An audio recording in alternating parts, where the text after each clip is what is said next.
Chapter 1.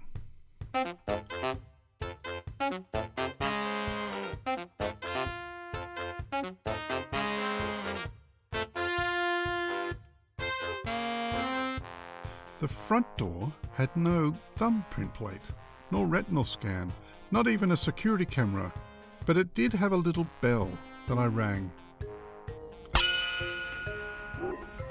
Leon's mum answered in a simple floral dress and was cordial but somewhat apprehensive, but I tried to waylay any of her fears and said, "Look in on us as much as you like. I know this is an unusual situation. I would like to assure you that I do this for the love of giving opportunities to young people who show signs they could be instrumental in the future in how we live, and with the small amount of time and the recommendations from your teacher, Leon might be one of those people, given the right chances."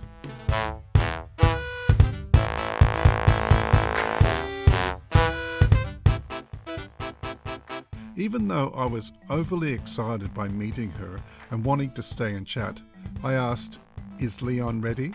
She directed me up the stairs to the first floor family room that Leon, who was the only child, had taken over as a video play area and workshop. "Hi Leon, Sebastian. How's it going?" It was the standard, reply, but I motioned for him to come over to the couch and asked him how he went about the car's indicator trick. He started with a bit more enthusiasm. "We were introduced to coding at school and I just ran with it to see what I could do by bypassing the normal indicator mechanism for a small programmable board." I smiled and said, "I thought it was great, but I suppose not many would get your message. But that's not everything." "Yeah, I was sort of excited that you got it and a bit surprised." "Well, it would probably have to be an old guy with a past to get the code, but I really appreciate the challenge of applying my long unused skills."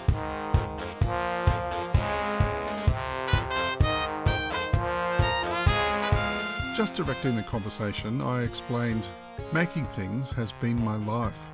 I was like you and found that making was the best thing I could find to do, and one of those things was a dalliance of Morse code with a friend late at night.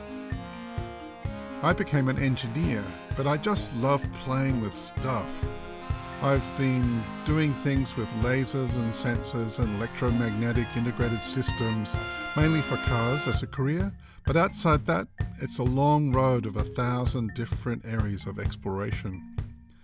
I'm a big believer in learning. So besides the coding, is school giving you what you want?"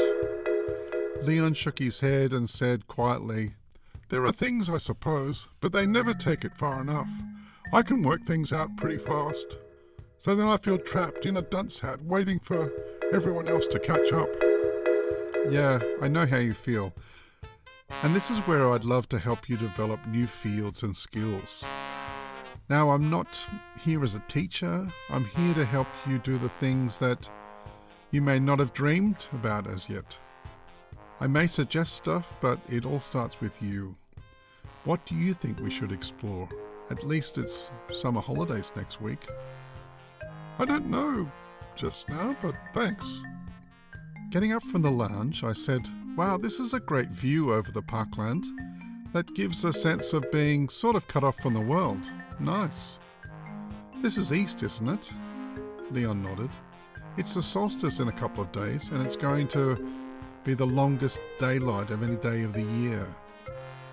Leon got up and walked to the balcony and looked east over a fairly treeless park with a clearly defined horizon. "So, Leon, what point does the sun come up lately?" "Not sure," he said.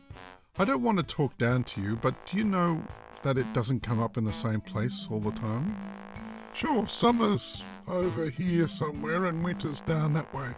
"Because?" "The tilt of the earth, I think." "Leon, that's very good. We could actually make a calendar so that you could know the date just by looking at where the sunrise comes up. It may not be that we need a calendar, but the process might allow us to do some cool things." Yeah, is it going to be a lot of work?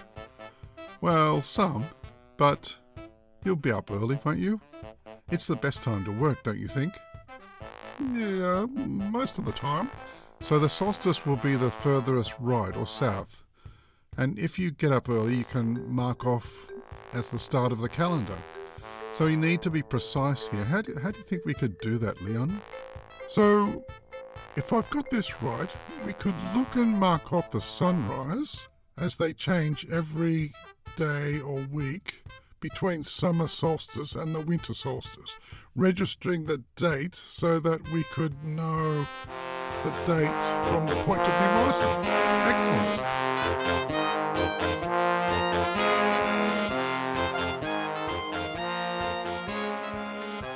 So how can we be precise?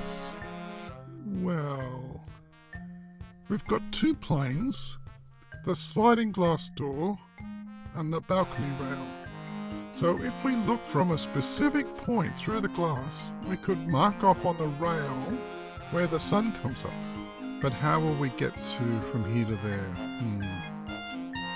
Well, I can look and put a marker and come back and check. The following day shouldn't be too much different. I think so. It'll make it easier then. And how to be more precise, as we need to look from the same place?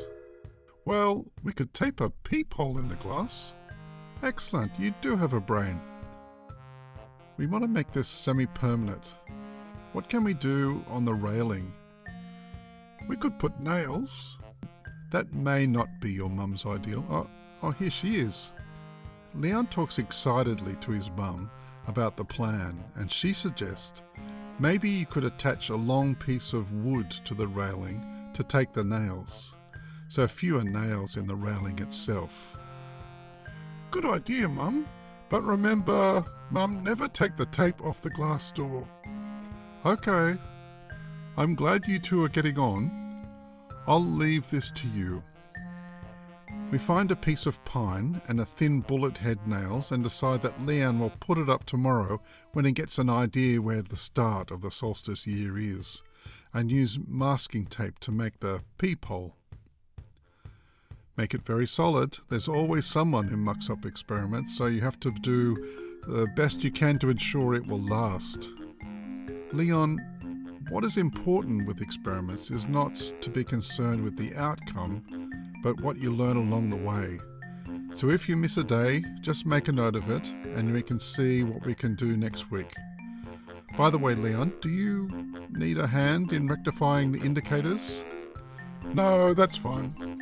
I just need to re-link some wires. But thanks. I'm off now, but I'm glad to have spent some time with you. So keep up the experiment and consider what we can play with next week.